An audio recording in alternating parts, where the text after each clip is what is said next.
Assalamualaikum warahmatullahi wabarakatuh. Saya Wahyu Ardiansyah dan teman saya Dimas Arya Adi Saputra ingin menuntaskan tugas luaran berupa video yang telah diberikan oleh dosen kami, Bapak Lukman Arifianto. Tema kami dalam video kali ini ialah komunikasi politik dan demokratisasi global.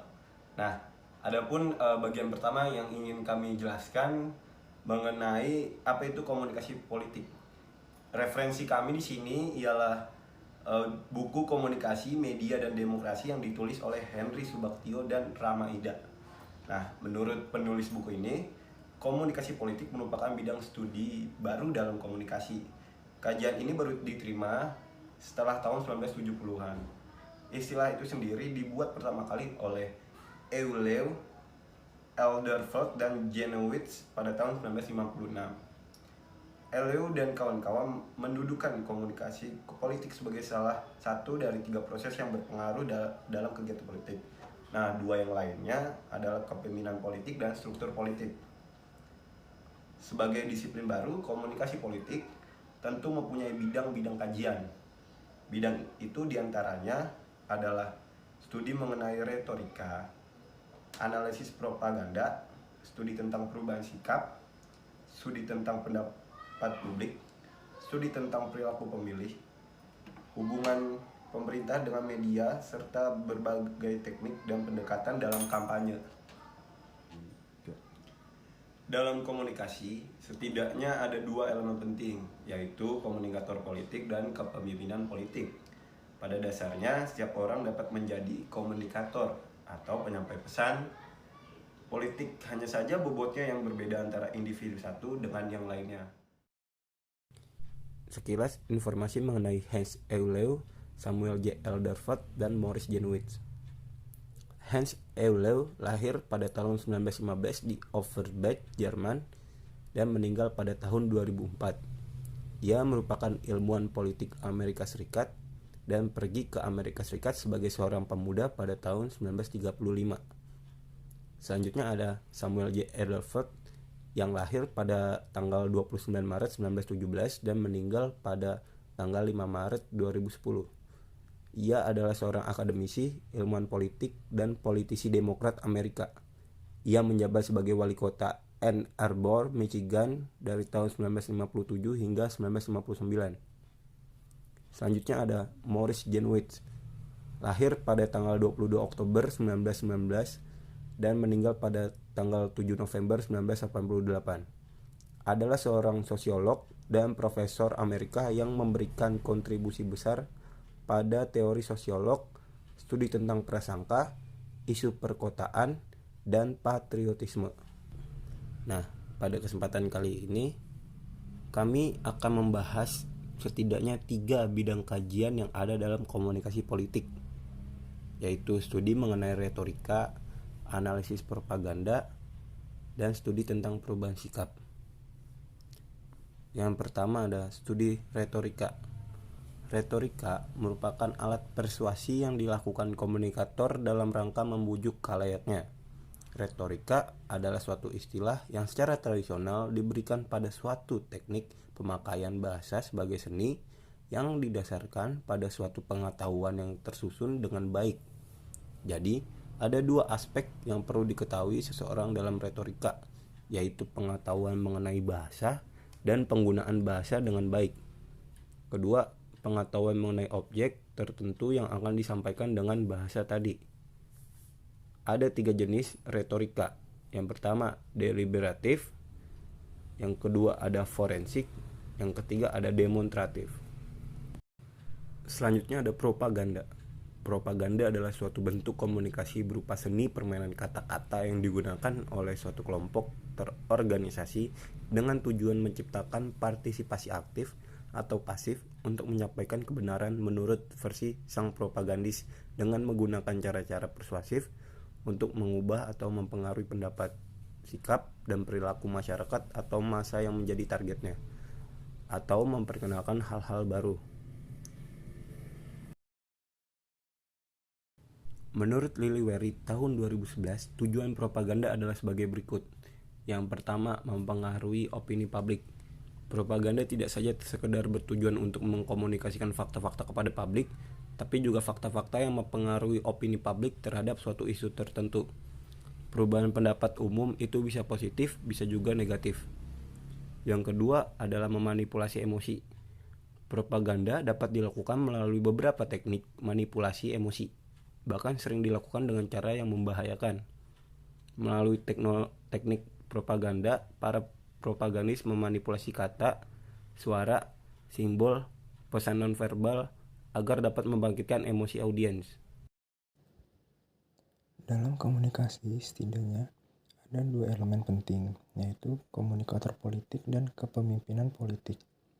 Komunikator politik sendiri adalah semua orang yang terlibat dalam lingkaran politik dan melakukan komunikasi politik. Secara general, komunikator politik dibagi menjadi tiga, yaitu yang menurut Danimos pada tahun 1993 mengidentifikasi tiga kategori komunikator politik, yaitu politikus. Politikus adalah orang yang dipilih, ditunjuk, atau menjabat karir yang direkrut menjadi pegawai negeri. Politikus bisa dilihat dari tiga hal: orang yang berada dalam atau di luar jabatan pemerintah, berpandangan nasional atau subnasional, berurusan dengan masalah ganda atau tunggal. Yang kedua, profesional. Menurut James Carey dan Nim tahun 2009, komunikator profesional adalah orang yang menghubungkan golongan elit dalam organisasi atau komunitas dengan halayak umum, sekaligus merupakan orang yang mata pencahariannya dengan cara berkomunikasi, karena hal tersebut merupakan keahliannya. Profesional adalah peranan sosial yang relatif baru, suatu produk sampingan dari revolusi komunikasi yang sedikitnya mempunyai dua dimensi utama. Munculnya media massa yang melintas balai rasial, etnis, pekerjaan, wilayah, dan kelas untuk meningkatkan kesadaran identitas nasional dan perkembangan. Yang ketiga, aktivis politik. Aktivis politik adalah orang yang terjun ke dalam politik hanya part-time, maka disebut juga volunteer atau sukarelawan. Aktivis politik terdiri dari dua jenis. Yang pertama juru bicara dan yang kedua pemuka pendapat. Kepemimpinan politik setidaknya terdapat 4 model, yaitu negarawan, demagog, politisi biasa, dan citizen atau leader. Pada pembahasan kali ini kami akan menggunakan bahan bacaan dari buku Samuel Phillips Huntington yang berjudul The Third Wave: Democracy in the Late 20th Century. Sekilas mengenai Samuel Phillips Huntington, dia lahir pada tanggal 18 April 1927 dan meninggal pada tanggal 24 Desember 2008. Ia adalah ilmuwan politik, penasihat, dan akademisi Amerika. Joseph Schumpeter, seorang political economist dari Austria yang lahir pada tahun 1883, menyebutkan arti demokrasi dalam buku klasiknya Capitalism, Socialism, and Democracy. Ia mengutarakan bahwa demokrasi ialah kehendak rakyat dan kebaikan bersama. Setelah meruntuhkan secara efektif pendekatan itu, Schumpeter mengemukakan apa yang ia namakan metode demokrasi, yang merupakan prosedur kelembagaan untuk mencapai keputusan politik yang di dalamnya individu memperoleh kekuasaan untuk membuat keputusan melalui perjuangan kompetitif dalam rangka memperoleh suara rakyat. Pada pertengahan abad ke-20, dalam perdebatan mengenai arti demokrasi muncul 3 pendekatan umum, yakni sebagai suatu bentuk pemerintahan. Demokrasi didefinisikan berdasarkan sumber wewenang pemerintahan, tujuan yang dilayani pemerintah, serta prosedur untuk membentuk pemerintahan. Revolusi demokrasi global yang disebut sebagai gelombang demokratisasi ketiga. Ini mungkin merupakan kecenderungan politik terpenting di dalam dunia modern setelah gelombang demokratisasi pertama yang ditandai dengan revolusi Prancis dan Amerika abad ke-19 dan 20 dan berakhir dengan kemunculan fasisme di Italia tahun 1920 serta gelombang demokratisasi kedua yang berlangsung pasca Perang Dunia II yang ditandai dengan bermunculan negara-negara baru seperti Yugoslavia, Jerman Barat atau Timur, Cina. Sejumlah negara memperoleh kemerdekaan karena keruntuhan kolonial seperti Indonesia, India, Algeria.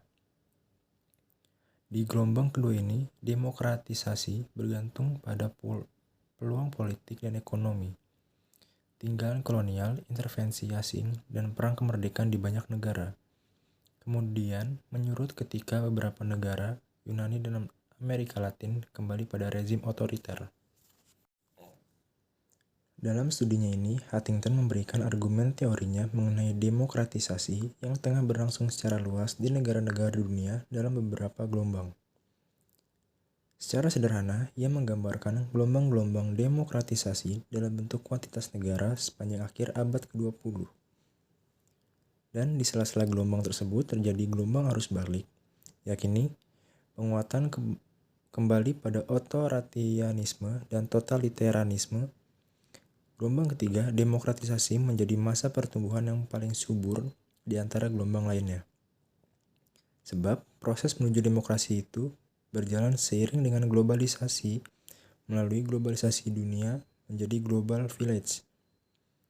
Oleh karena itu, dalam konteks politik, globalisasi merupakan wahana bagi penyebaran virus demokrasi, meminjam istilah Fukuyama, keseluruhan antara dunia.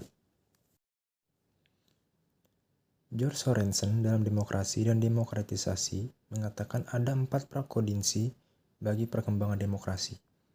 Pertama, modernisasi dan kesejahteraan akan menjadi iklim kondusif bagi perkembangan demokrasi. Lipset dan Dahl menyebutkan bahwa semakin sejahtera suatu negara, maka potensi perkembangan demokrasi akan semakin baik. Kedua, faktor budaya politik yang menyangkut sistem nilai dan keyakinan yang menjelaskan konteks makna dan tindakan. Ketiga, struktur sosial masyarakat, yakni kelas dan kelompok sosial tertentu, perlu diidentifikasi, misalnya kelompok menengah keempat. Faktor eksternal, yakni faktor ekonomi, politik, ideologi, dan elemen-elemen lain yang merupakan konteks internasional dari proses yang terjadi di suatu negara. Gelombang ketiga di akhir abad ke-20 ini diprediksi oleh Huntington tidak akan berlangsung selama-lamanya. Gelombang ketiga mungkin akan diikuti oleh kemunculan kembali otoritarisme secara tiba-tiba dan kuat sehingga membentuk gelombang balik ketiga. Namun hal itu tak membuatnya mustahil muncul gelombang demokratisasi keempat pada suatu ketika di abad ke-21.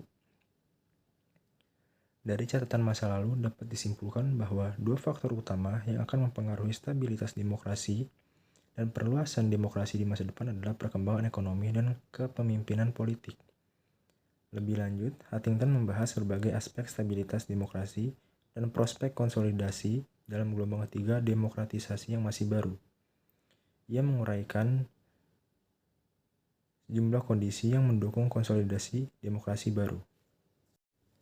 Keadaan-keadaan yang mempunyai andil pada awal terbentuknya rezim demokratis mungkin pula tidak mempunyai andil bagi konsolidasi dan stabilitas jangka panjangnya.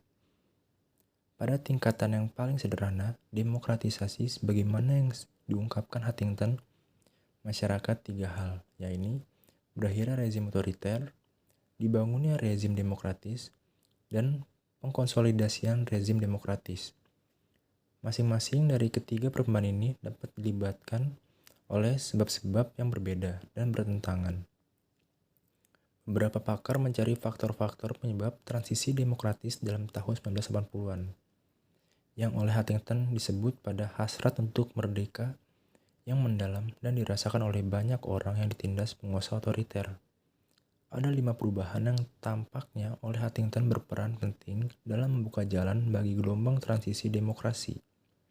Semakin dalamnya masalah-masalah legitimasi yang dihadapi oleh rezim otoriter yang tidak mampu mengatasi kekalahan militer dan kegagalan ekonomi. Pertumbuhan ekonomi global yang luar biasa, perubahan institusi keagamaan yang membuatnya lebih cenderung menentang otoritarisme daripada mempertahankan status quo. Dorongan untuk mempromosikan HAM dan demokrasi oleh aktor-aktor eksternal seperti NGO dan komunitas Eropa. Efek bola salju atau demonstrasi yang diperkuat oleh komunikasi internasional baru dan demokratisasi negara lain. Pada tahun 1990, sekitar 2-3 jumlah negeri di dunia tidak memiliki rezim demokratis dan sebagai besar tergolong ke dalam 4 kelompok geokultural, yaitu rezim-rezim Marxis-Leninis, negeri-negeri Afrika sub-Sahara, negeri-negeri Muslim, dan negeri-negeri Asia Timur.